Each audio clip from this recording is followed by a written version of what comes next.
વિક્રમ સંવત 2080 ફાગણ વદ 13 તારીખ 7/4/2024 રવિવાર. વાલા ભક્તો, 14નો ક્ષય હોવાથી 13 અને 14 બંને તિથિ ભેગી છે.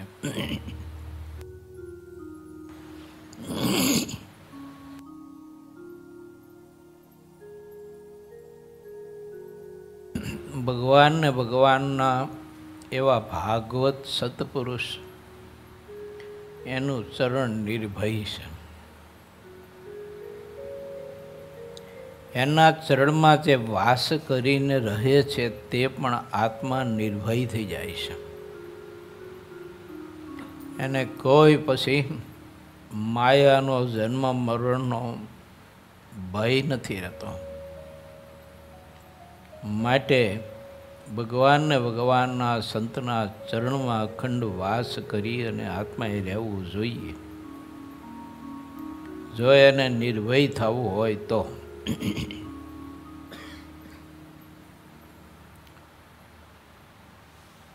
અને એવો આત્મા સમગ્ર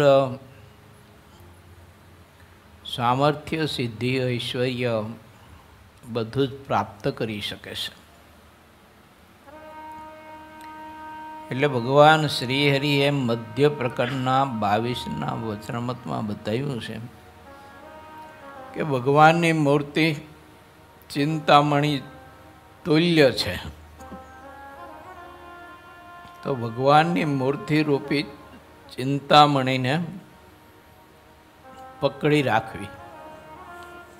પણ મહારાજ કે ભગવાનની મૂર્તિ રૂપી ચિંતામણી મૂકવી નહીં, તો એને સર્વ વાતની સિદ્ધિ થાય છે. શબ્દ કેવો મૂકો? સર્વ વાતની સિદ્ધિ. કેવળ મોક્ષની વાત નથી, પણ આ લોકની સુખાકારી માટેની જે આવશ્યકતાઓ છે એની પણ સિદ્ધિ પ્રાપ્ત થાય છે. ધન, સંપત્તિ, પદાર્થ, પ્રતિષ્ઠા, માન, મોભો વગેરે વગેરે કાંઈ જીવને અધિકાર પ્રાપ્ત થાય છે. કારણ કે ભગવાનની મૂર્તિ ચિંતામણી તુલ્ય છે. જેને મોટપ ઈચ્છતો હોય, મોટપ પ્રાપ્ત કરવી હોય, જેને સુખ પ્રાપ્ત કરવું હોય, આ લોકનું ધન સંપત્તિનું, શરીરનું, ખાવા પીવાનું, બીજું ત્રીજું, જેને જે સુખ એ બધું જોઈતું હોય, તો એને ભગવાનની મૂર્તિ પકડી રાખવી અને ભગવાનના સ્વરૂપમાં એને વૃત્તિ રાખવા માટેનો અભ્યાસ કરવો. તો સર્વ વાતની સિદ્ધિ પ્રાપ્ત થાય છે. બીજા ગમે તેટલા પ્રયત્ન કરીએ તો કદાચ એકાદ વાતની સિદ્ધિ થાય. કોઈ તપસ્વીઓએ તપસ્યા કરી, સાધના, આરાધના, તો એક પ્રકારની કોઈ સિદ્ધિ પ્રાપ્ત કરી શક્યા. પરંતુ તે સિદ્ધિ પ્રાપ્ત થયા પછી તેને પચાવવા માટેની સિદ્ધિ એને પછી ના મળી. સિદ્ધિ પ્રાપ્ત થઈ, તે સિદ્ધિથી પોતાનું ઈચ્છિત પદ કે સુખ કે બળ કે સામર્થ્ય પ્રાપ્ત થઈ, પણ તે પચાવવા માટેની સિદ્ધિ પ્રાપ્ત ન થઈ. ત્યારે ભગવાન શ્રી હરિએ આ મધ્યના 22માં એવું કહ્યું કે સર્વ સિદ્ધિ પ્રાપ્ત થાય છે ને. આ લોકની ધન સંપત્તિ, પૂજા, પ્રતિષ્ઠા બધું જ મળે, પણ એને પચાવવા માટેની પણ સિદ્ધિ પ્રાપ્ત થાય છે. અને એ મોટામાં મોટી સિદ્ધિ છે. અમે સાધુથી આ દુનિયા છોડી, જગત છોડ્યું, અને પછી સમાજ માનતો હોય, ચાહતો હોય, પૂજતો હોય, પ્રશંસા કરતો હોય, આ વગેરે વગેરે બધું મળ્યા પછી તે પચવું એ બહુ અઘરું છે. એના માટે પચાવવા માટેની સિદ્ધિ જોઈએ. નહીતર પરમાત્માની ભક્તિ, પોતાના આશ્રમના ખ્યાલો, પોતાના ખ્યાલો અને પોતે ઘર છોડ્યું છે તે બધું લક્ષ્ય બધું બદલાઈ જાય. જો અને પોતાને પોતાના આશ્રમના પણ ખ્યાલ નથી રહેતા.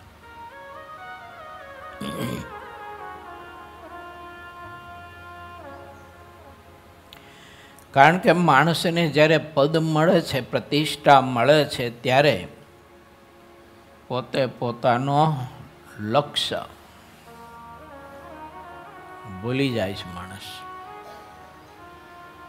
જે મેળવાનું હતું તેના બદલે માણસ પછી બીજા માટે હાવાત્ય મારતો રહે છે. હાથમાં કંઈ નહીં આવવા છતાં પણ હાથ લાંબા કરી અને આકાશમાં વીંચા કરે છે, કંઈ હાથમાં આવતું નથી. પરમાત્માની મૂર્તિને છોડી અને જીવ જેમાંથી જે પ્રાપ્ત કરવા માટે પ્રયત્ન કરે છે ને એ હવામાં હાથ વીંછા જેવું છે. અને આકાશને લાંબી જીભ કરીને ચાટા જેવું છે. તો મહારાજ કે એમાં ખાટો ખારો હવા ક્યારેય પણ આવે નહીં. અને હવા હોય એમાં તો આપણા મોટા પુરુષો એ બધું છોડી અને પ્રભુ ભજવા માટે શા માટે વયા ગયા? એને દુનિયા, પરિવાર, ધન, સંપત્તિ, મોટો, બીજું ત્રીજું બધું જે કાંઈ હતું તે શા માટે છોડે? એમ જો એમાં સાચું સુખ હોય તો. ગોપીચંદ રાજા કઈ ગાંડો માણસ થોડોક હતો? ભરતજી થોડા કઈ ગાંડા હતા? રાજ ને પાટ ને બધું, રાણીઓ નાન તે બધું સુખ છોડી અને પ્રભુની આરાધના કરવા માટે વૈયા ગયા. તે પ્રભુની મૂર્તિ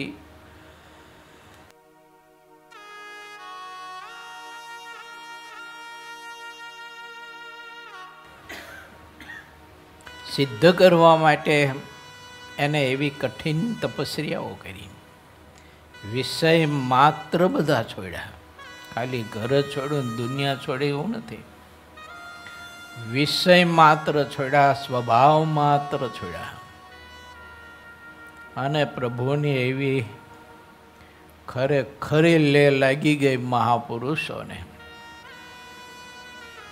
પછી એને સિદ્ધિ પ્રાપ્ત થઈ. મને ભક્તિ કરે ને એટલે સિદ્ધિ તો પ્રાપ્ત થાય જ એમ. કારણ કે મહારાજે વચનાવતમાં લખ્યું છે 61માં પ્રથમનામાં કે ભગવાનનો ભક્ત હોય ને એને ભગવાન સિદ્ધિ પ્રેરે છે. શું કરવા? તો કે એની પરીક્ષા કરવા કે આને સિદ્ધિમાં વધુ એ જ છે કે મારામ છે. બીજાને તો સિદ્ધિ દુર્લભ છે. તો ગોપીચંદ રાજાને એવી સિદ્ધિ પ્રાપ્ત થઈ. ટૂંકો પ્રસંગ આપું તમને. એના બેનના લગ્ન જ્યાં કરેલા ને એ રાજ પરિવાર, એની બેનને, એની સાસુ, એના સસરા, એનો ધણી રોજે રોજ મેણા ટોણા બહુ માણતા હતા. તારો ભાઈ બાવો થઈ ગયો, તારો ભાઈ બાવો થઈ ગયો, આવા મેણા ટોણા બહુ મારે. તેનાથી સહન ન થયું તે એને પછી જિંદગી ટૂંકાવી દીધી. એનો અગ્નિ સંસ્કાર કરવા માટેની બધી તૈયારી થતી હતી ને ત્યાં એક મહા મોટા જોગી આવ્યા. અને એ જોગીએ કહ્યું કે ઊભા રહો, થોભી જાઓ. નદીના કિનારે અગ્નિ સંસ્કાર કરવાનો હતો. કેમ? ઓ જોગી મહારાજ, આવા સમયે તમે અહીંયા આવીને ઊભા કાર્યા? મેં કહ્યું ને રૂક જાઓ, અગ્નિ સંસ્કાર મત કરો. અને અગ્નિ સંસ્કાર કરવો હોય તો પછી કરો. એક મુઠ્ઠી ભરી અને મને સોય ઉલાવી દો. એટલે હાંધવાની સોય. બધાને આશ્ચર્ય થયું કે આ ઘડીએ આ સમયે આ જોગી મહારાજ અને એ પછી સોયું મગાવીને શું કરવું છે એને? પણ ખેર જે હોય તે, હવે જોગી છે, સંત છે, દોડતા ગયા માણસોને મોકલા, મુઠ્ઠી ભરીને સોય લાવ્યા અને એ સોય નદીમાં નાખી જોગી મહારાજે. એ સોય નદીમાં નાખીને પછી લોકોને કહ્યું કે તમારે અગ્નિ સંસ્કાર કરવો હોય તો પછી કરી શકશો. મેં આ નદીમાં સોયો નાખીને બધી સોયો તો મેં મને ગોતી અને મુઠ્ઠી ભરીને બધી સોયો લાવી આપો, પછી અગ્નિ સંસ્કાર થઈ શકશે. ત્યાં સુધી મારો પ્રતાપ છે, અગ્નિદાહ લાગશે જ નહીં. તમે અગ્નિ સંસ્કાર કરશો કેવી રીતે? આવી સિદ્ધિ બોલો. સંકલ્પ કરે એટલે અગ્નિ ન લાગે. બધા આશ્ચર્યમાં ગરકાવ થઈ ગયા. અરે જોગી મહારાજ, આ નદીમાં નાખી દીધેલી હોય કેમ ગોતવી? નદીમાં તો પાણી વહેતું હોય, પાછું ઘણું બધું પાણી હોય, એમાં સોય આમ નાખી એટલે એક એક સોય બધી ગોતવી કેમ પાણીમાં? આ તે કઈ જોગી મહારાજ છે, કઈ સંત છે? અને આવા સમયને આવી ઘડીએ આવી બધી વાતો કરાય. ત્યારે જોગી મહારાજે કહ્યું કે તમે કોઈ ના લાવી શકો તો હું મારી સિદ્ધિના પ્રતાપે આ નદીના જળમાં રહેલા જે દાદુર કહેતા ડીટકા, અને એને હું આજ્ઞા કરું એટલે એ બધી સોય ગોતી ગોતી એને મારા હાથમાં આપશે. બધાને આશ્ચર્ય થયું કે ડેટકા ક્યાંથી ગોતે ને કેવી રીતે ગોતે ને ગોતે તો પછી આ જોગીના હાથમાં કેમ એ હોય આપી શકે? એને થોડાક હાથ હોય ડેટકા માણસ જેવા. લોકો કુતૂહલતા નતે કહ્યું કે જોગી મહારાજ, તમારામાં એ તાકાત ને શક્તિ હોય તો કરો, સંકલ્પન કરો આજ્ઞા તે જળચર પ્રાણીને અમે જોઈએ. અને જોગી મહારાજે કહ્યું કે હે દાદુરો,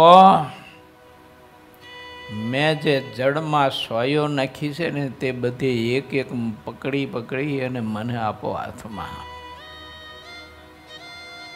સંકલ્પ જ્યાં કર્યો ને ત્યાં નાના નાના બધા ઢીટકા મોઢામાં હોય લઈ અને જે જમ્પ મારે અને આ જોગી મહારાજના હાથમાં સોય આપે. જેટલી હતી એટલી બધી સોયો આપી. લોકો બધા આશ્ચર્ય મુગ્ધ થઈ ગયા. ત્યારે પછી તે જોગી મહારાજે કહ્યું કે મેં દુનિયા છોડી છે, પરિવાર છોડ્યો છે, અને ભગવી કંથા મેં પહેરી છે. એ કોઈ દુનિયાને બતાવવા માટે કે આ સિદ્ધિ પ્રાપ્ત કરવા માટે નહીં, પરબ્રહ્મ પરમાત્માને પ્રાપ્ત કરવા માટે થઈને આ બધી દુનિયા મેં છોડી છે. અને તમે લોકો સમજ્યા વિના આ મૃતદેહમાં પડેલ શરીરનું, સ્ત્રીનું આ શરીર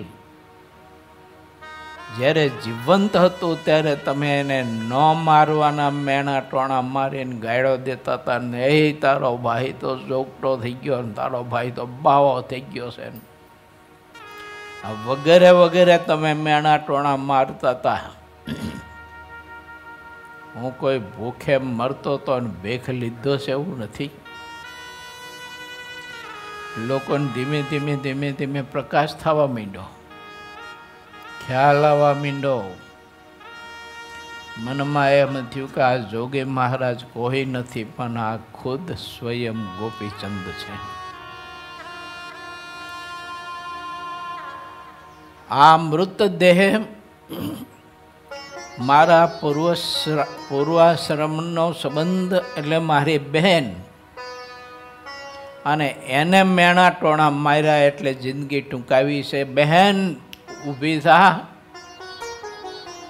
એ તો આ ધરતીમાં માનવ સમાજ દિલને સમજવા વાળો તો કોઈક જ હોય. બહેન, તારા દિલને જો ન સમજી શકે, તારા ભાઈના દિલને સમાજ ન સમજી શકે, અને આવી નાની એવી બાબતમાં બહેન તે તારી જિંદગી ટૂંકાવી દીધી, અને નનામીમાંથી આળસ મરડીને પોતાની બહેન બેઠી થઈ. સમાજને દર્શન કરાવ્યું અને કહ્યું, સમગ્ર સમાજને સમ્રાટ સાંભળજો, મારી બહેનને ન મારવાના મેણાને ટોણા માર્યાને ગાયડો ભાંડી.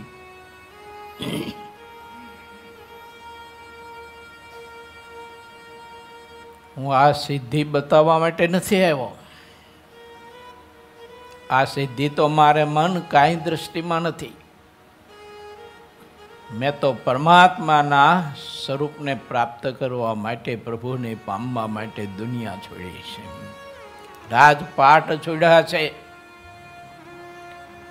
લોકોને ખ્યાલ આવ્યો એટલે આંખોમાંથી બધાને ધડ ધડ ધડ છે ને મીંડા આહું પડવા, અને હવની આંખમાંથી આહુડાની ધાર થવા માંડી. ભૂલ કરી જબરી અમે. એમાં જેની સાથે એમની બહેનને વળાવી હતી એ રાજા તો એટલો બધો ધ્રુસકે માથા પછાડી લડે કે અરે રે, આવા ભારતીય મહાપવિત્ર સંત, અને એનો અમે આવી રીતે દ્રોહ કર્યો, એના દિલને અમે નારાજ કર્યું, એના દિલને અમે દુખાયું. અરે રે, અમને નરક નહીં અંગરે, અમને નરક નહીં અંગરે.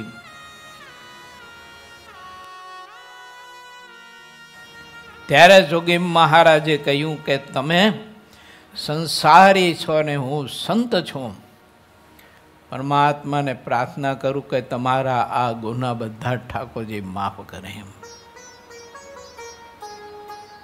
પણ હવે એક સંદેશો આપું છું કે કોઈ આવા કોમળ દિલ હોય, કોઈ આવા પવિત્ર દિલ હોય તો એને સમજવાની રખેને ભૂલ ન કરતા, એને માણસ ન માનતા. એ આ ધરતીનો કોઈ માનવ નથી એમ કહી અને આ જોગી મહારાજ પેલા બધા હાથ જોડીને સ્તુતિ પ્રાર્થના કરતા રહ્યા. હે જોગી મહારાજ, તમે અમારા રાજ્યમાં રહો, અમે તમને મોટો આશ્રમ બાંધી દઈ, મોટી યજ્ઞશાળા બાંધી દઈ, મોટું મંદિર બાંધી દઈ, તમારા માટેની બધી જ વરખાસનની બધી જ વ્યવસ્થાઓ અમે ગોઠવી દઈએ. બાપા, તમે અમારા રાજમાં રહો, અમારા રાજમાં રહો, તમે અહીંયા રોકાઈ જાઓ ને બધા આવી રીતે બકોરતા રહ્યા, સ્તુતિ કરતા રહ્યા, અને જોગી મહારાજ અદૃશ્ય થઈ ગયા. ઇતિહાસ છે. મૂર્તિ રૂપે ચિંતામણી મહારાજ કે મૂકવી નહીં તો સર્વે વાતની સિદ્ધિ થઈ છે એને.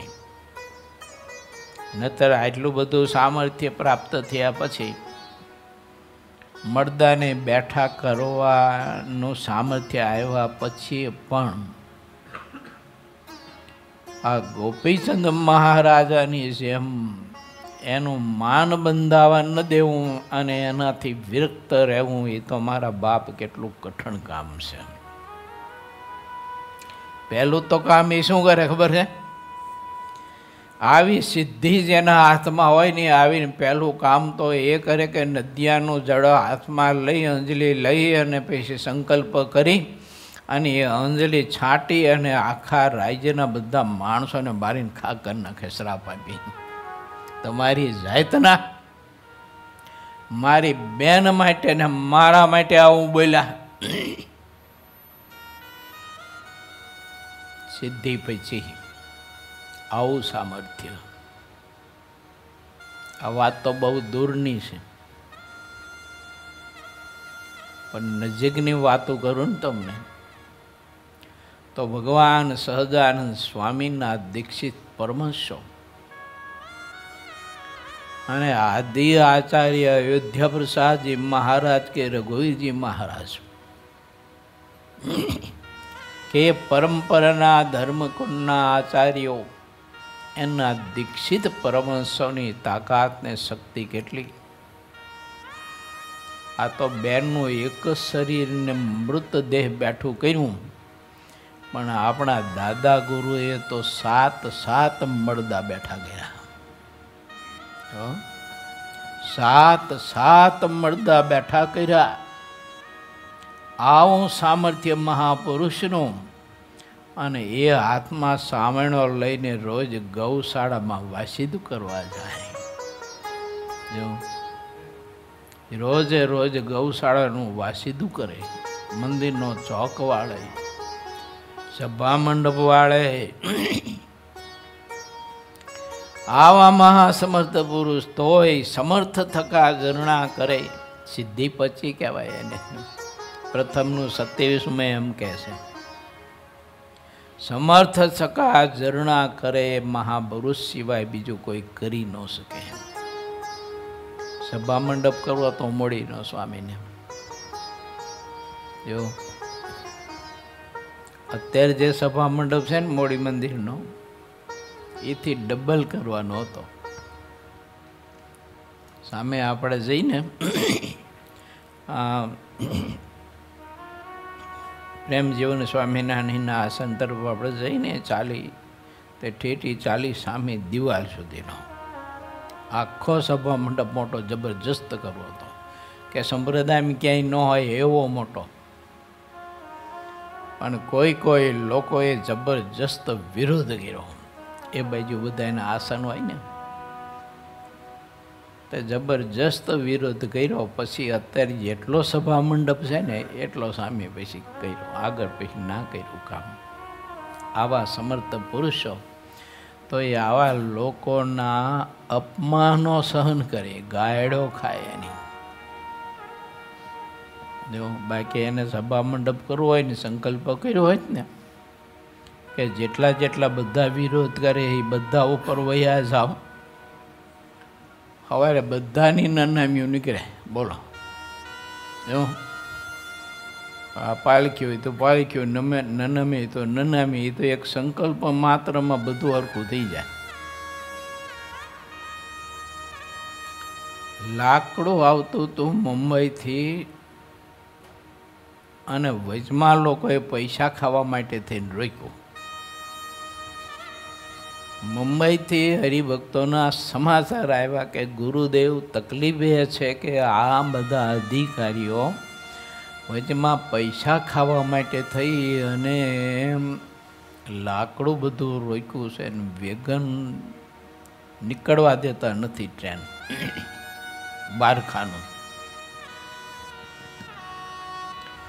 સ્વામી કે હારું, ત્યારે હરિકૃષ્ણ મહારાજને પ્રાર્થના કરું છું. ઘનશ્યામ મહારાજની મૂર્તિ એ વખતે ઉપર સુખસૈયામાં હતી, અને ઘનશ્યામ મહારાજ પાસે જઈને વાત કરી કે પ્રભુ, આ સભા મંડપ તમારા સાધુ ને તમારા હરિભગત માટે કરું છું, પણ બોલા અધિકારીઓ ભારખાનું ટ્રેનનું રોક્યું છે અને લાકડું આવવા દેતા નથી. તમારે હું જે એમ કરજો. એનો અધિકારી સાહેબ ઘેર હૂતો હતો, અને રાત્રે ઘનશ્યામ મહારાજ હોટી લઈને ગયા તો, અને ઓલાને હોટી ઠપકારી. કોણ કે ઊંઘમાં હોય ને માણા, ઊંઘમાં લાકડી મારી. કોણ કહેતા બીજી લાકડી મારી. આંખો ખોલી, કોણ છો તમે? લાકડી દેખાય ને વ્યક્તિ ન દેખાય. એટલે ઘડીક તો એવું થઈ ગયું, ખારું ભૂત આવ્યું કે શું આવ્યું કે. પછી લાકડીનો ઠેબાનો ઠૂહો મારીને પછી મહારાજે કહ્યું ઊભો થા. ભગવાનની કૃપાથી અધિકાર મેળવ્યો છે અને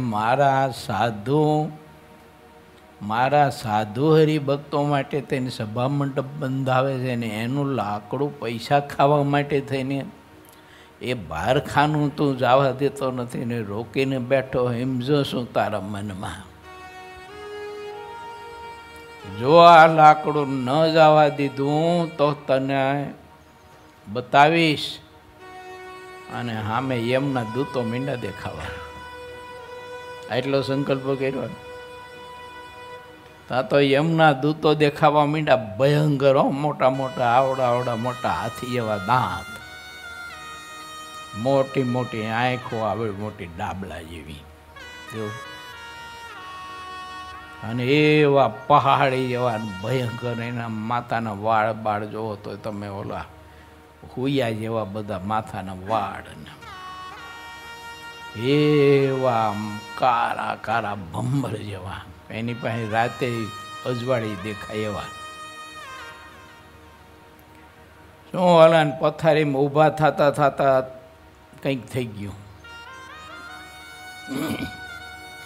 હે બાપા, વેગન પહેલાં હું મોકલી દઉં. ઊભો થા, પહેલાં એ કામ કર્યું.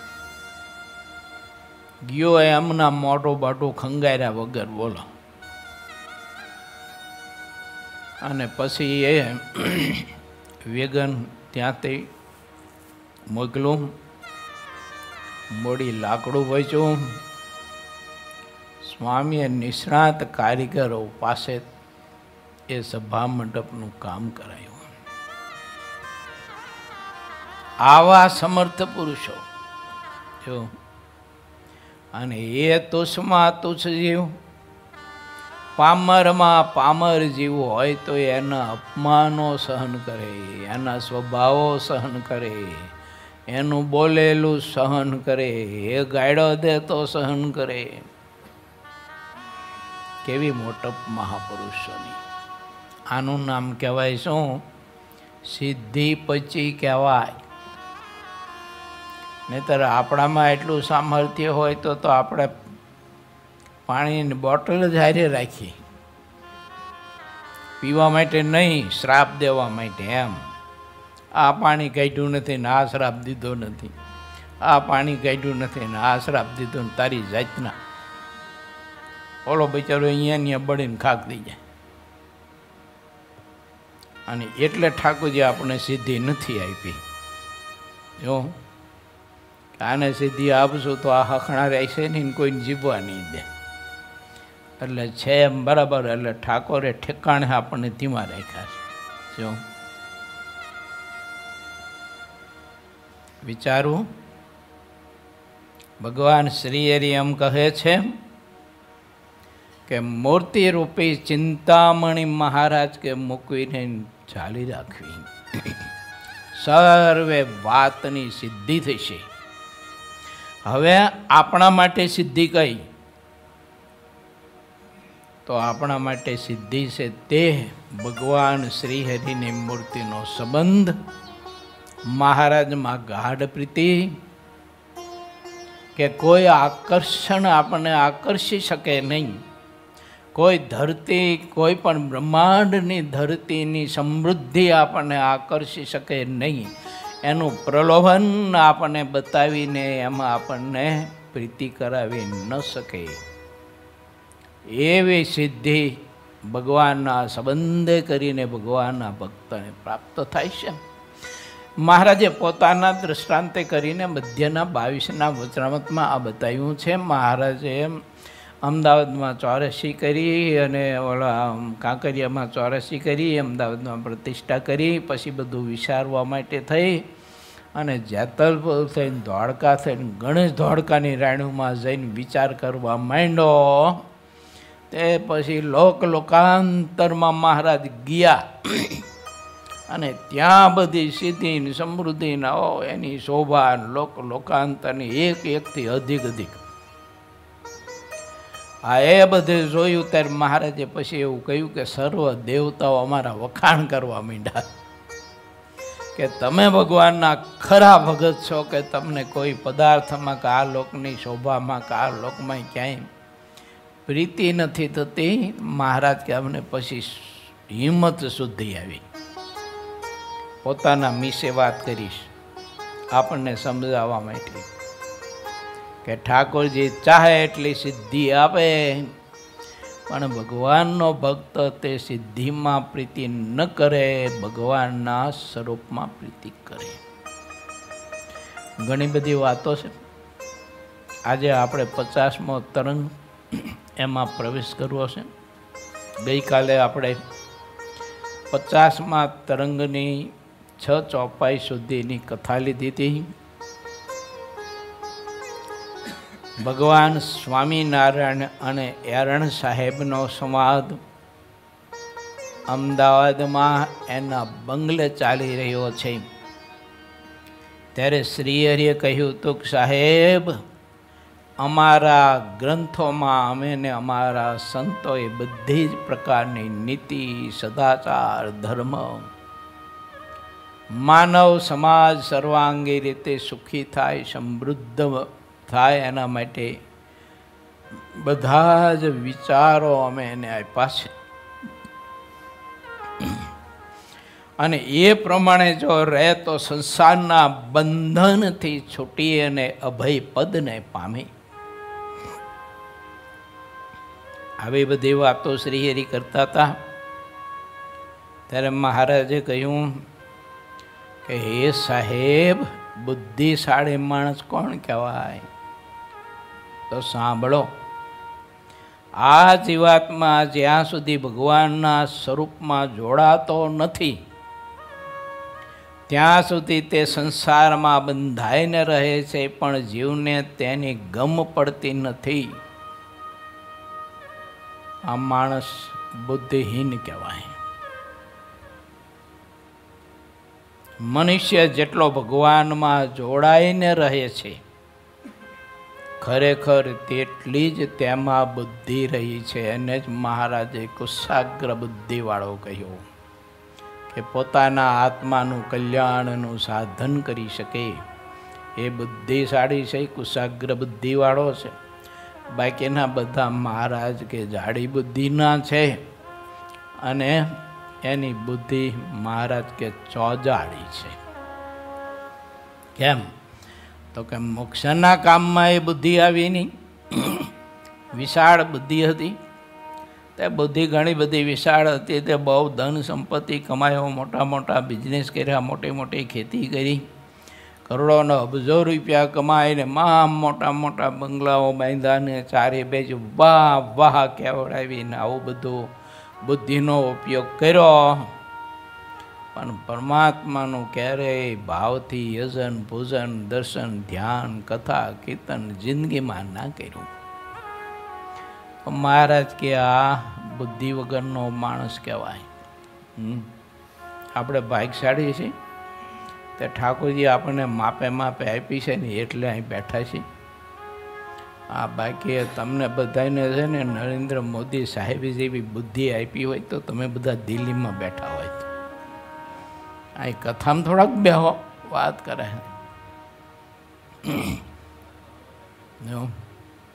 આને એટલો બધો પૈસો કમાયા હોય ને, તમે એટલો બધો પૈસો કમાણા હોય ને, તે પૈસાની પથારી કરીને તમે હોતા હોય તે બીજાની કંઈકની પથારી ફેરવી નાખતા હોય.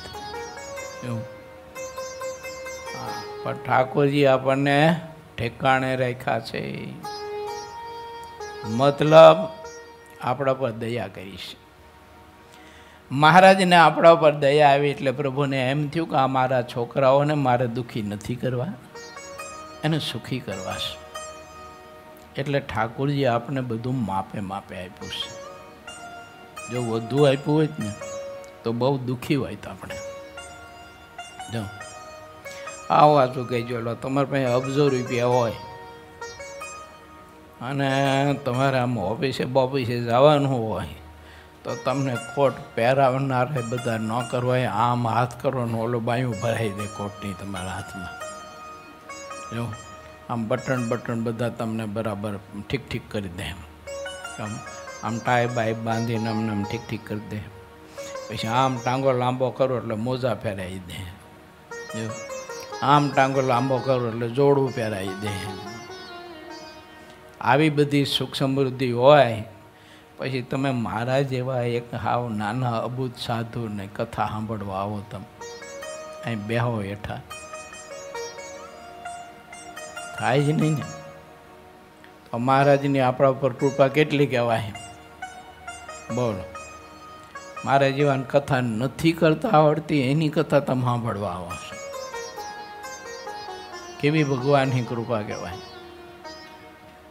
એટલે મહારાજની આપણા પર બહુ કૃપા છે એમ માનજો હો. પાછા બીજાનું મોટપ ને સુખ જોઈને દુઃખી ન થતા, એટલે આવું આપને કેદી મળશે સુખ? એમાં કંઈ માલ નથી. મહારાજ કે બુદ્ધિશાળી કોણ? તો કે જે પોતાના આત્મકલ્યાણનું સાધન કરે તે. મનુષ્ય જેટલો ભગવાનમાં જોડાઈને રહે છે, ખરેખર તેટલી તેમાં બુદ્ધિ રહી છે. જેટલું ભગવાન સાથે જોડાયેલા રહેવાય એટલું જ બુદ્ધિનું ફળ મળ્યું કહેવાય. કાળુભાઈ ઘણી વખત સંતો છે ને, મહિનો દોઢ મહિનો ત્યાં આવતા રહેશે ને તમે અહીંના મહંત બનો છો અને ઠાકોરજીની સેવા કરો છો અને સાચવો છો આ સ્થાન. એ તમારી પાસે અબજો રૂપિયા હોય તો તમે શું અહીં રોકાવો એમ કહો? અમને બીક લાગે તમને કહેતા કે આ શેઠજીને કેમ કહેવું કે તમે અહીં સેવા કરવા રોકાવો એમ. અમને ભય લાગે, બીક લાગે. પણ મહારાજ એવી કૃપા કરી. ત્યાં પૂર્ણ પ્રકાશ સ્વામીને બધા સંતો ત્યાં ગુરુકુલો આવતા રહે ને, કાળુભાઈ મંદિર હાચ સેવા પરિચર્યા ઠાકોરજીની કરે. આ બધા હરિભક્તો એમને સહકાર આપે ત્યારે આ બધું થાય છે. આ મોટી કૃપા મહારાજની હો. અને આપણા ઉપર એ મોટી કૃપા છે. શું કામ? આ બધા હરિભક્તો આપણને માને છે,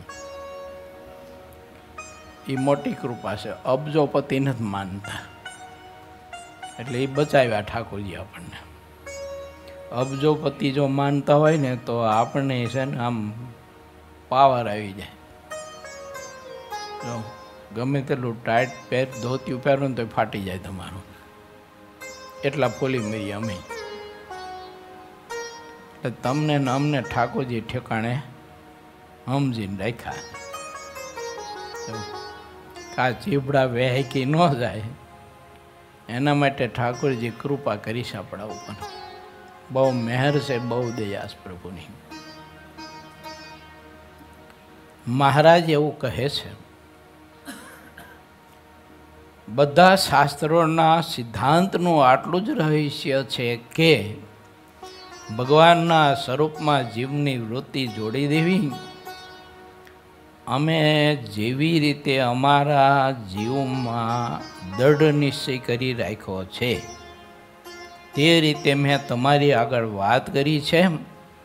અમે ભગવાન સિવાયની સમસ્ત બાબતોને અનિત્ય દેખીએ છીએ. કોઈ પણ આશ્ચર્યકારી વાત ભગવાન સિવાય હોતી નથી. ભગવાન જે નક્કી કરે છે તેમ જ બધું અવશ્યપણે થાય છે. માટે ભગવાનના ભક્તને કોઈ ચમત્કાર પરચા બતાવે ને તો એમાં આશ્ચર્ય ન થવું જોઈએ. થાય તો ખામીશ. એમ મહારાજે કહ્યું ને કે ગ્રસ્ત હોય સંસારી જીવ, એને ધન દોલત દેનારો, દીકરા દીકરી દેનારા મળે તો મહારાજ કે ત્યાં તરત પ્રતીતિ આવે. જો નિશ્ચયમાં ખામી છે, આશ્રયમાં. અલા ઠાકોરજીને આપણને જેમ રાખવા હોય તેમ પ્રભુ રાખે. જો જ્ઞાનજીવન સ્વામી હતા વિશદમાં, બહુ સમર્થ સંત. 2-5 વખત દર્શન કરવા માટેનો યોગ મળેલો. એમના ખરેખરા અનન્ય શિષ્ય બે ભગત, એક બાલુભાઈ ને એમના ભાઈ શંકરભાઈ. સ્વામી એટલા બધા સમર્થ પુરુષ, એમના યોગે કરીને કંઈક કંઈક જીવ બધા સુખી થયેલા અને કંઈક કંઈક ને ઘેર ઘોડિયા બંધાણેલા. અને શંકર ભગવાન ભગત નિસંતાન, અને એમને કોઈ દિવસ સંકલ્પ ન થયો કે ગુરુને જઈને વિનંતી કરી જો કે આ બ્રહ્માંડ ભગવાને આવડું મોટું કર્યું છે, તેમાં તો માટીનો કોઈ પહાડ નથી, એટલી માટીના ઢગલે ઢગલા મોટા માટીના પહાડના પહાડ છે ને, તેમાંથી એક શેર માટી આપો ને અમને. જો આવો સંકલ્પ સ્વપ્નમાં નથી થયો એને. ભગવાન રાખે તેમ રહેવું, ઠાકોરજી આપે તે. તું રામ રાખે તેમ રહેવું, આપણે ચીઠડીના ચાકરો અધાજી, રામ રાખે તેમ રહીએ. એમ મીરાબાઈની કવિતા આવતી, એમ ભણતા ત્યારે. હરિનો મહિમા લુસિયાઈ લખે છે. બીજી ઋતુમાં આકાશમાં કાંઈ દેખાતું નથી, પણ વર્ષા ઋતુનો જ્યારે સમય આવે છે ત્યારે આકાશમાં વાદળાઓ ગાજવીજની સાથે થઈ આવે છે અને યોગ્ય રીતે વરસાદ થાય છે. આકાશમાં પાણી ક્યાં રહેતું હોય છે, ક્યારે તે નજરે દેખાતું નથી. આવી તો અનેક આશ્ચર્યકારી વાતો હોય છે, તેનો મુખથી કહેતા પાર આવતો નથી. અક્ષરના એક એક રોમમાં અનંત કોટી બ્રહ્માંડ ચારે બાજુ રહ્યા છે. ભગવાનનું અક્ષરધામ બ્રહ્માંડની ચારે બાજુ ને બ્રહ્માંડની મધ્યે પણ રહ્યું છે. આવી બધી આશ્ચર્યકારી ઘણી જોરદાર વાતો છે. સૂર્ય, ચંદ્રને તારા મંડળ આ બધું ઊંચું અંતરિક્ષમાં ધરાઈ રહ્યું છે. તે પરમેશ્વર શ્રી હરિના ઐશ્વર્યથી જ છે. પહાડ, વૃક્ષ અને સમુદ્રોએ જેટલા બ્રહ્માંડો છે તે એકાવર્ણમાં તરતા રહ્યા છે. તે અત્યંત અદ્ભુત વાત છે. મહાનીર, એકાવર્ણ એટલે મહાનીર. આ બ્રહ્માંડ છાણાની જેમ તરે છે. તો વિચાર તો કરો, આ બ્રહ્માંડનો વજન કેટલો હોય છે. તમે આવડો પથ્થર પાણીમાં મૂકો તો એ બુડી જાય, ડબક દે. ત્યાં આવડું મોટું બ્રહ્માંડ તરે, 14 લોકનું છાણાની જેમ તરે છે. બોલો, તે એક બ્રહ્માંડ નહીં, આવા તો અસંખ્યાત અનંત કોટી બ્રહ્માંડો એ જળમાં પરમાત્માએ તરતા મૂક્યા છે. કેવું ભગવાનનું સામર્થ્ય, ઐશ્વર્ય. આવી તો કંઈક કંઈક વાતો બધી છે. આવી જે કાંઈ પણ વાત છે તે બધી ભગવાનની યોગ કળા છે, અને આવી અનંત અપાર યોગ કળાઓ ભગવાનના સંકલ્પમાં રહી છે. જે દેવમાં જેટલું સામર્થ્ય જોવામાં આવે છે તથા મનુષ્યમાં પણ જેટલું સામર્થ્ય જોવામાં આવે છે તે બધું ભગવાનનું સામર્થ્ય છે, તેમ અમે દેખીએ છીએ. થોડા દિવસ પહેલાં ત્યાં આપણા ગુરુકુલમાં વિદ્યાર્થીઓની પાસે મહારાજની થોડીક સામર્થ્યની વાત 1-2 દાખલા આપીને મેં કરી હતી. તે મહારાજ મેથાણી ગયા સ્નાન કરવા માટે સરોવરના કિનારે. ત્યારે એક માણસ હતો, તેને સંતોએ, હરિભક્તો બધી ભગવાનના પ્રગટપણાની બધી વાતો મહિમાની કરતા હોય ને, એટલે ઓલાના મનમાં એમ થયું સંકલ્પ કે સ્વામિનારાયણ ખરેખર જો ભગવાન જ હોય તો લીપાણે પથ્થરની શિલ્લા પડીને એ સ્વામિનારાયણ છે ને આ સરોવરના કિનારે ઉપાડીને મૂકી દે તો ભગવાન સાચા કે. બોલો, એને આવો સંકલ્પ કરીને વાત કરી હરિભક્તોને. અને શિલા કેવી મોટી ખબર છે, જબરજસ્ત શિલાઓ. આ ઓછામાં ઓછી 200-250 ટનની વજનવાળી મોટી શિલા પડી હતી. મહારાજ સ્નાન કરવા માટે આવ્યા ને,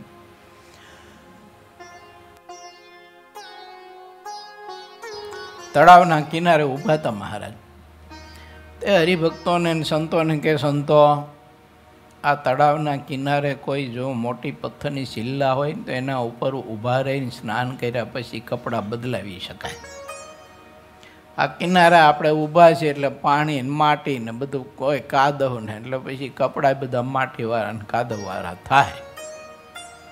અરે સંતો ભક્તો કે પણ મહારાજ એવો તો પથ્થર ક્યાં ગોતવા જાઓ?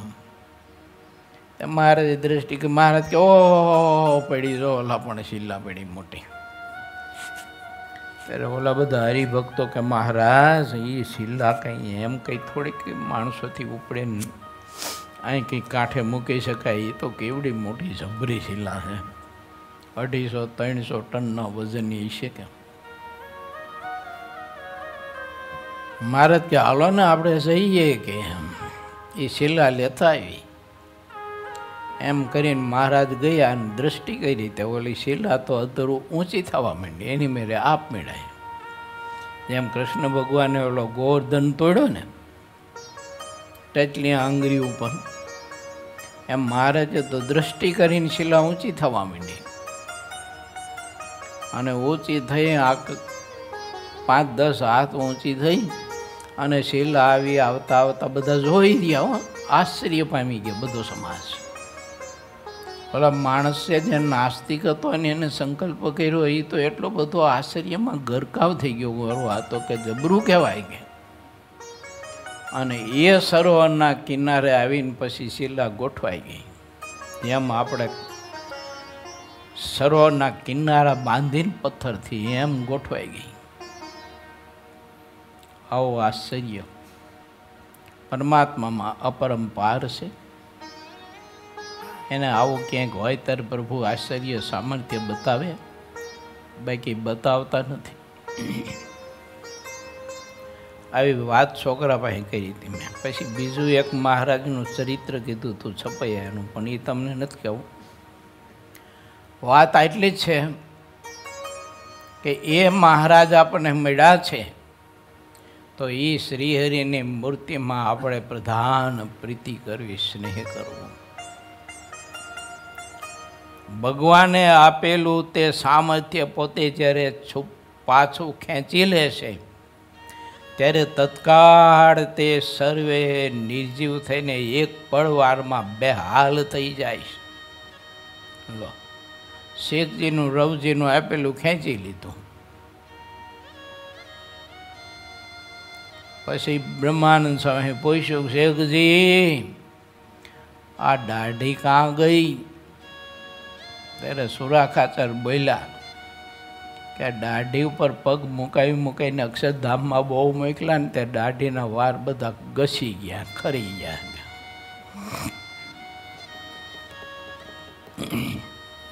ઐશ્વર્ય મહારાજે ખેંચી લીધું. રવજીનો રવજી, મિયાનો મિયો થઈ ગયો, શેખ મિયા. માટે વિચારવું આપણે, ઠાકોરજીને વાર ન લાગે, આપતાય નહીં વાર ને ખેંચતાય વાર નહીં. અમુક લોકો નથી ઘડીક આ પાર્ટીમાં ઘડીક આ પાર્ટીમાં, એને વાર જ નહીં.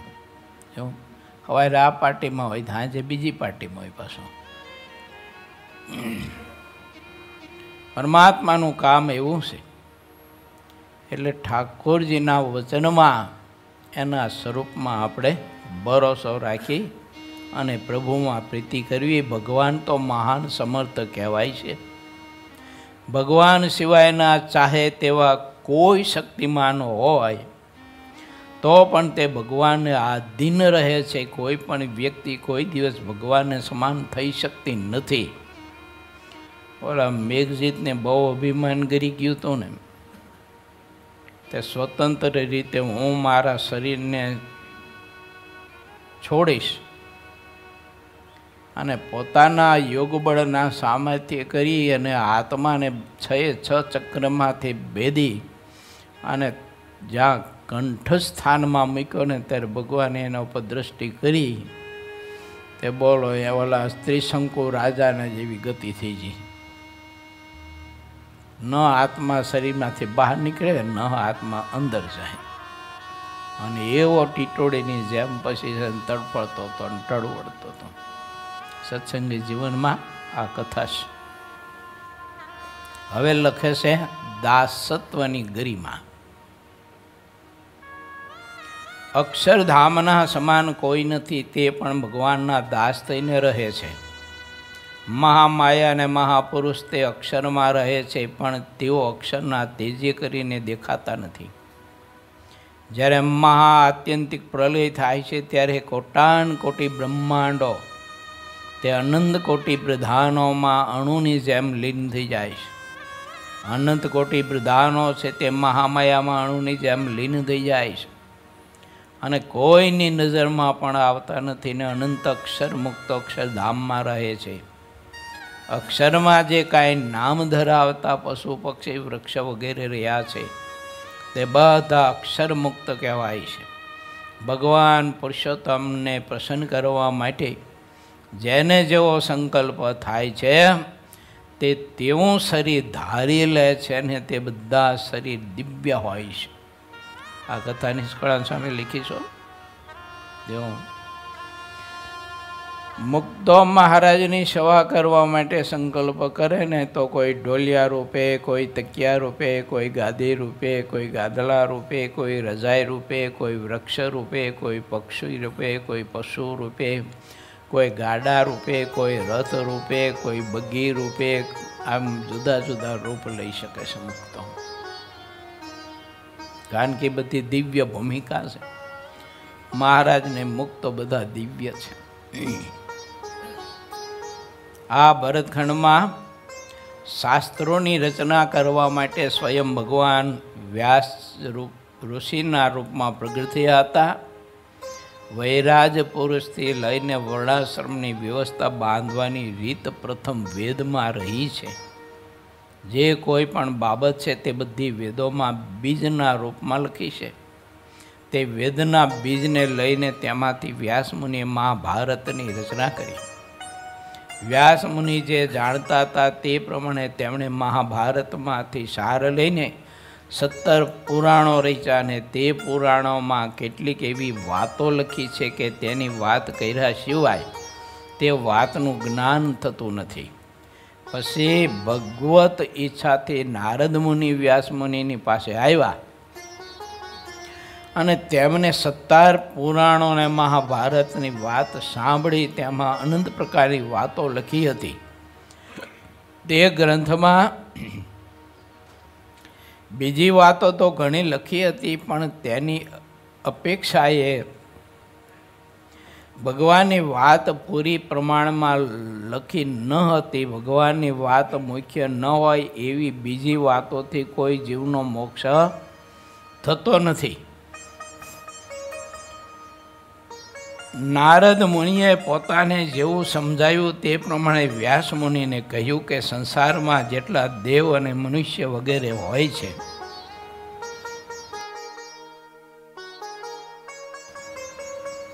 તે જેમાં જેને જેવી રુચિ રહે છે તેવું તમે તેમાં પ્રતિપાદન કર્યું છે, પણ તેનાથી જીવ આ સંસારના બંધનથી છૂટશે નહીં.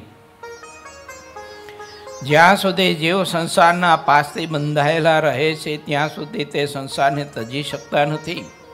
તમારા વચનને ખોટા કોણ કહી શકે? કારણ કે તમે તો ખુદ ભગવાન છો. મોક્ષ પણ તમારા વચનમાં રહ્યો છે, તેમાં કોઈ ફેરફાર કહેવાતો નથી. સર્વનું કારણ એવા શ્રી કૃષ્ણ ભગવાન વસુદેવને ઘેર પ્રગટ થયા. તેમનો જન્મ અને ચરિત્રો છે તે જેવા વધારે આવે તેવો ગ્રંથ કરો કે જેને સુખદેવજી અને શનકાદિક ઋષિઓ જિંદગીભર પ્રતિપાદન વધારે ને વધારે કરતા રહે અને સાંભળતા રહે. ભગવાનના ચરિત્ર સિવાયના જેટલા વચન તમે લખ્યા છે તે બધા તો કાક તીર્થ જેવા ગણાય છે. તેને સુખદેવજી જેવા સમજે છે. પછી જેમાં સુખદેવજી અને પરીક્ષિતનો સંવાદ છે, તેમાં સુત અને શનકાદિકનો જેમાં સંવાદ છે, અને શાસ્ત્ર માત્રનું જેમાં રહસ્ય રહ્યું છે તેવું શાસ્ત્ર વ્યાસમુનિએ લખ્યું. તે શાસ્ત્રનું નામ ભાગવત પુરાણ એવું રાખ્યું, જેમાં બીજા જેટલા ગ્રંથ છે તે બધાની વાત રહી છે. ઇતિ શ્રી સહજાનંદ સ્વામી શિષ્ય સિદ્ધાનંદ મુનિ વિરચિત શ્રી હરિચરિત્રામૃત સાગરના 19 પુરમાં ભગવાનનું સ્વરૂપ અને ચરિત્રનું મહત્વ તથા ભાગવતની રચના કહી એ નામે 50મો તરંગ સમાપ્ત થયો. બહુ અદ્ભુત કથા છે. જ્યાં ભગવાન વ્યાસજીએ પોતાની કલમે 18 પુરાણો ભાગવત સહિત 4 વેદનું દહન કરીને લખ્યા, તેમ સિદ્ધાનંદ સ્વામીએ પોતાની કલમે સમગ્ર શાસ્ત્રના સાર રૂપ પરમાત્માના ચરિત્ર અને પ્રભુએ માનવ સમાજને આપેલી શિક્ષા વચન એને આ ગ્રંથમાં કંડારીને આપણને સહુ કોઈને આપ્યા છે. તે આપણે ભાગ્યશાળી છીએ કે આપણને હરિચરિત્રામૃત સાગર જેવો મહાગ્રંથ પ્રાપ્ત થયો છે.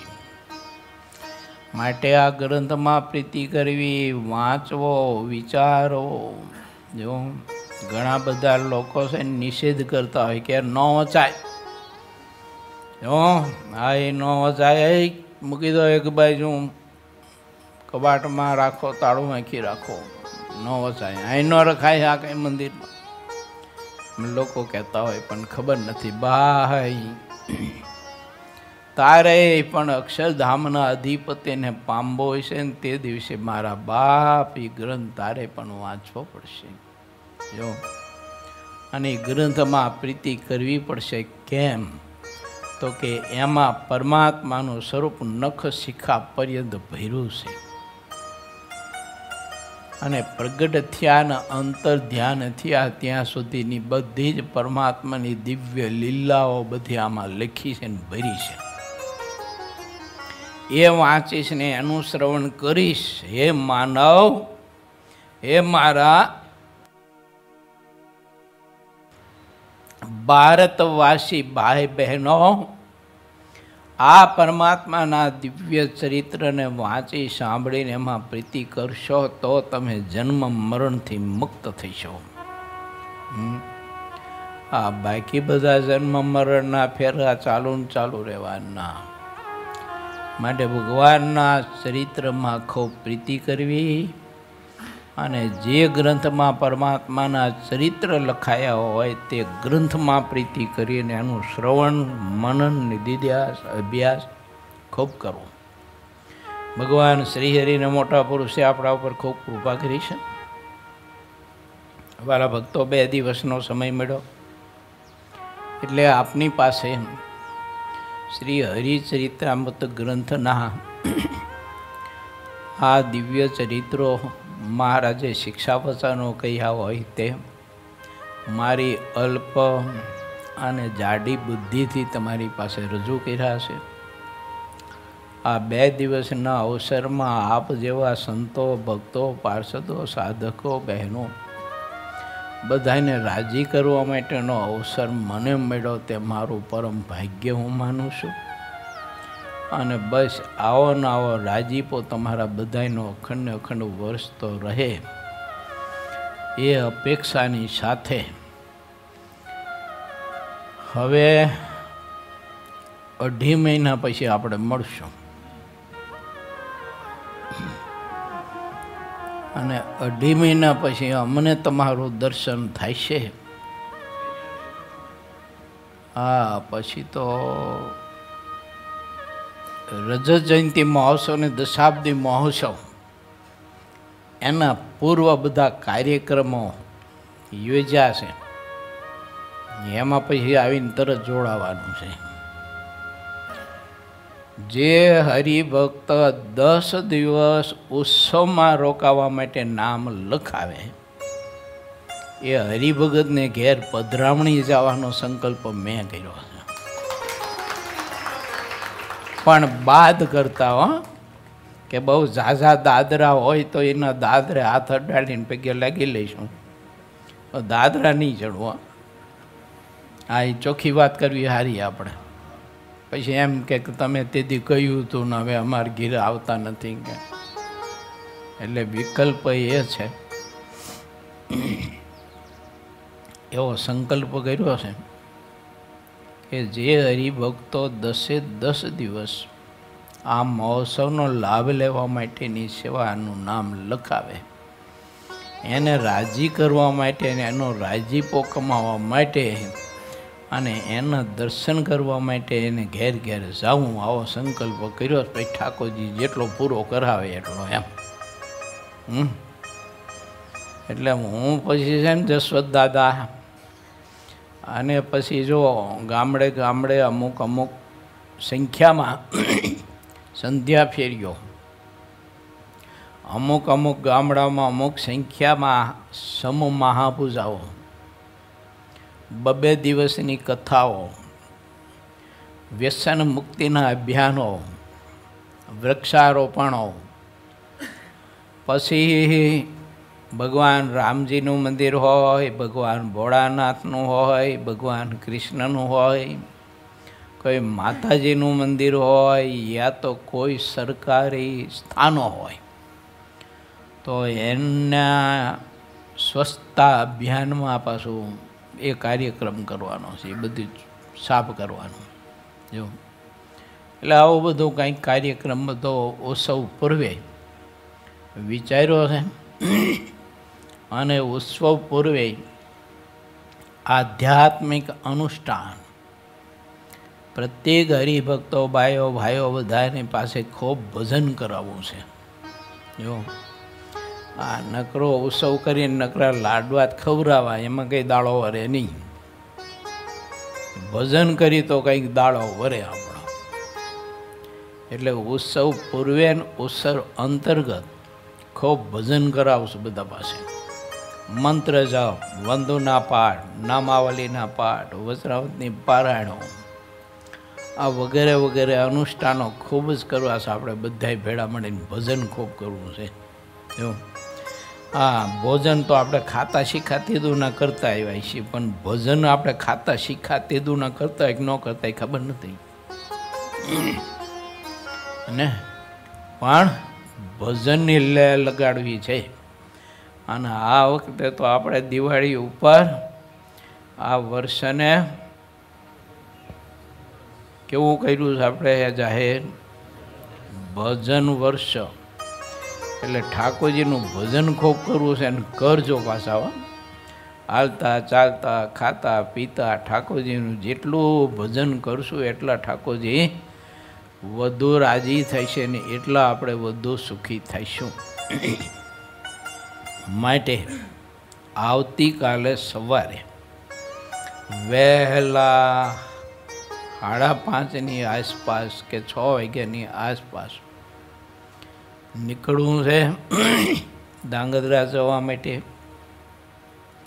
એટલે તમારી બધાની દ્રષ્ટિઓની, કોઠારીઓની, હરિભક્તોની, બધા શ્રદ્ધાળાવાળા બધાની રજા લઈ લઈએ અમે. એટલે સવારે વહેલા નીકળીને તમારી ઊંઘ બગાડવી એ બરાબર નહીં. નહીંતર કંઈ સારો હોતોય નથી ને હોવા દેતોય નથી. અને 9 તારીખે ઓસ્ટ્રેલિયા જવા માટે નીકળવાના છીએ અમે. 5 સંતો, 1 પાર્ષદ પરેશ ભગત, એમ અમે 6 મહારાજના તમારા સેવકો ઓસ્ટ્રેલિયા જઈએ છીએ અમે. મહારાજનું સ્વરૂપ ભક્તોને વધુ ને વધુ દૃઢ કરાવવા માટે 45 દિવસનો પ્રોગ્રામ અમારો ઓસ્ટ્રેલિયાનો છે અને 1 મહિનાનો પ્રોગ્રામ છે અમારો ન્યૂઝીલેન્ડનો. એટલે આવી રીતે 2.5 મહિનાનો પ્રોગ્રામ છે બધો. તમે હવ ઠાકોરજીને પ્રાર્થના કરજો કે જે હેતુ માટે અમે જઈએ છીએ હરિભક્તોને વધુ ને વધુ મહારાજની મૂર્તિની ઉપાસના, નિશ્ચય, આશ્રય દૃઢ કરાવવા માટે, તે હેતુ અમે કંઈક મહદ અંશે પાર પાડી શકીએ, સર કરી શકીએ.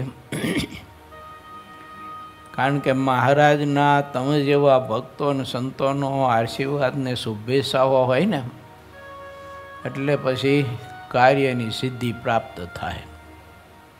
આટલી વાત કરી. આ વાત સાંજે કરવાની હતી પણ અત્યારે કરી. સાંજે પણ થોડીક આ વાતને દોહરાવીશ, કેમ કે આજે રવિવારની સભા છે ને, એટલે રવિવારની સભા સાંજે છે તો સભામાં પાછા પધારજો, બીજાને લેતા આવજો, એટલે અમને ઝાઝાના આશીર્વાદ ભેળા મળે ને શુભેચ્છાઓ ઝાઝાની, તો પછી મોટું ઝાઝું કામ થાય એમ. જો અમે તો તમારા બધાની શુભેચ્છા અને ભજનના બળે કરીને હાલીએ છીએ. બાકી તો અમે તો બધા હાવ નિર્બળ છીએ આત્મા. તે વિદેશની ધરતી, ત્યાંથી હરિભક્તો તરફથી મળતું જે કંઈ હોય તે માન સન્માન વગેરે વગેરે, એના અમને બાણ વાગી ન જાય એના માટે તમારી શુભેચ્છાનું બખ્તર લઈને જવું છે. આમાં એવું ભજન બગાડે, બખ્તર પહેર્યું હોય ને પછી બાણ ન વાગે, ઓલા ગમે તેમ ફેંકે છે. તમારા બધાની શુભેચ્છાનું બખ્તર આપો ને એ પહેરીને જઈશું, એટલે પછી ઓલા બાણ ગમે તેમ ફેંકે ને તો એકેય બાણ વાગે નહીં. એટલે એવા ને એવા રહી આમ ભગવાનના ભગત. આપણી જાણ માટે શ્રીપતિમ સિદ્ધરામ સર્વદેવેશ્વરમ ભક્તિધર્માતુજમ વાસુદેવમ હરે કેશવામ શ્રીકામદામ કારણમ સ્વામિનારાયણમ નીલકંઠમ ભજે. સહજાનંદ સ્વામી મહારાજની જય.